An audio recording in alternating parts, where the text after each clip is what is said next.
Өглөөний хөр юу ярьч вэ? Хүүхэд цэцэрлэгт нь хөргөж гээ. Хүрээлтэрлээ. Би энд нэг миксер захиалсан байхгүй юу? Нөгөө ногоонтой ногоог миксертэй тэгээд уул турна гэдэг байхгүй юу? Зүгээр юм бит сайн байдаг. Хотод гэдэг сайн цэвэрлдэг гэдэг талаар нэг миксер авсан. Тэгээд энэ чинь одоо чинцай, өгөрцөө, бууцай устай хийгээд миксертэй дуувал бас гайгүй байдаг гэсэн. Тэгээд тэгэж хийх гээд авсан.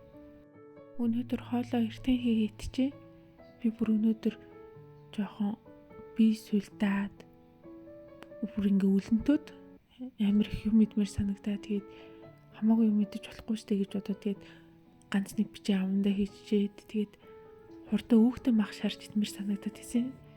Тэгэхгүй л ойрд яг 7 хоног орчим гурил бодоо ерөөсөө огт хэрэглэхгүйсэн чи яг одоо би нүг тэгэл тийм гурил будаанд аюу тасал болсон байгаа хгүй миний бие. Тэгэхэд ингээд хэрэглэхгүй 7 гаруй хонцсон чи тэрийг нэхэд нүр сусаа нэхэд тэгээд миний бие жоохон өлсөлтийн байдалтай байна. Тэгээд эртхэнгээс хоол хийгээд идчихэ. За шинэ авсан миксерээ ажиллуулж үзье. Би дотор нь чинцай, бууцай, ногоо илэмний жоохон нэг тэгээд лимон хийцэн. Би лимоно хальстай нь хийдэг юм шүү дээ. Буруу илээ. Нөгөө нэг миксерийн хутганд хальсан орооцолдоод эргэлдэхгүй илээ. Тэгээд гаргаж хайсан. За амт нь бол яхав дээл. Ерэн зүгээр ингээд ногоо л юм шиг. Гэхдээ ер нь ногоо л та тий. Тэгэл яг л ногоо л авдагцсан. За гэл сайхан хоньны өөхтэй хавиргаа идэ. Тэгэхгүй бол бүр сонин бие салгалаад нэг жоох үлэнтөөд тэгээд элдв бусын юм амлууга хийчих гээд байна. Энэ үе дээрээ уг нь би ингээд төвчээд эхнийхээ сар төвччихвэл ер нь гайгүй амжилт гарах байхаа.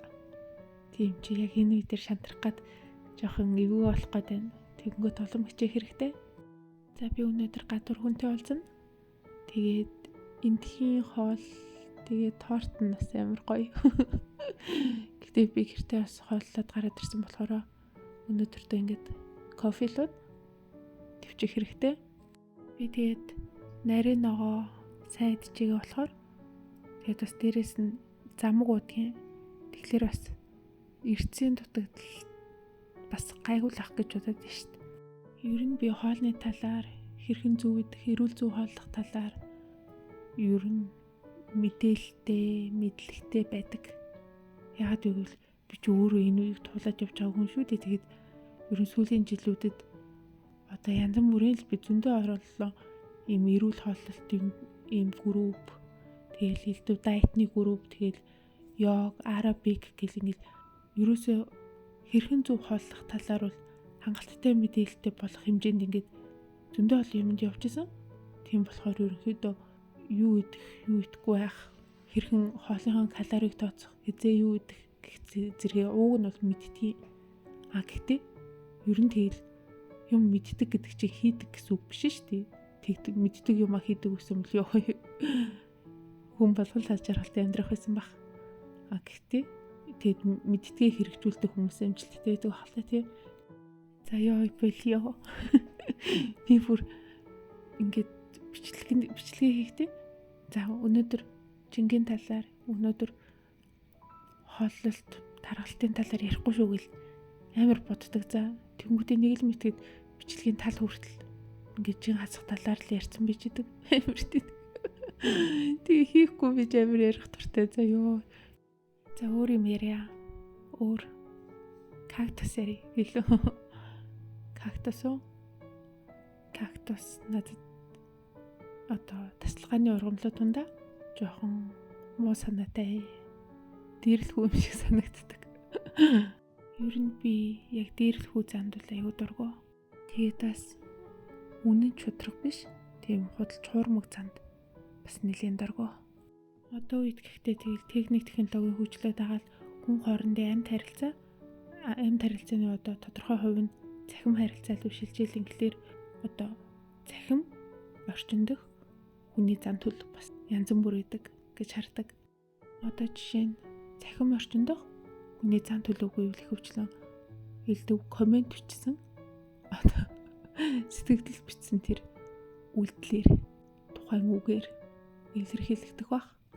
Цахим орчинд миний хамгийн одоо жоохон дургу унших харах дургу тийм комментүүд, тийм үзэл бодлууд бол ихэвчлэн мууг зөвтгсөн нэг тийм утгууд байгаа гэдгийг. Одоо жишээ нь хүн хүний бодол өөр штэ, ганц л амьдрын штэ, хүн болгон ялгаатай төрдөг, хүн болгон ондоо, энэ хүнд юу ч тохиолдсон байж магадгүй штэ ч юм уу. Нэг иймэр дүүгээр өөрөө нэг сайхан нинжин сэтгэл түн болоод байгаа юм уу? Одоо яагаад тэгээд юм бурууг өгшүүлээд байгаа энэ үйлдэлүүд бүр амар ядаргаатай санагдаад байдгийг. Тэгээд бас энэ хүний юу тулж явааг чи мэдэхгүй штэ. Дотод сурвал таарна мард гэсэн нэг тийм үгнүүд за. Йоо, зөв үгийг буруу цагт ашиглаад идэг за. Яг үнэндээ үн дээр бол өрөөл тотчвол зүгээр штэ.